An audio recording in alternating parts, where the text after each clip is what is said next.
আজ আমি রান্না করব নারকেল দিয়ে গরুর মাংস। আমার বাসায় সবাই এটা খুব পছন্দ করে। প্রথমে মশলাগুলো দিয়ে মাংসটা সুন্দর করে মেখে নেব।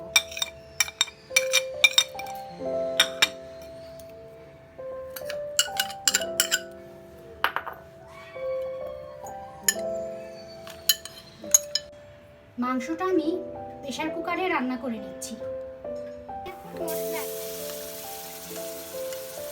মশলাটা কষাই নেব।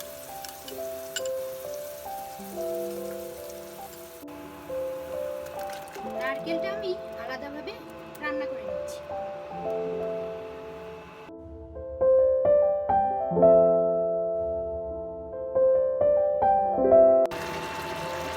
নারকেল আর মাংস আমি কিছুক্ষণ রেডি হয়ে গেল আমার নারকেল দিয়ে গরুর মাংস।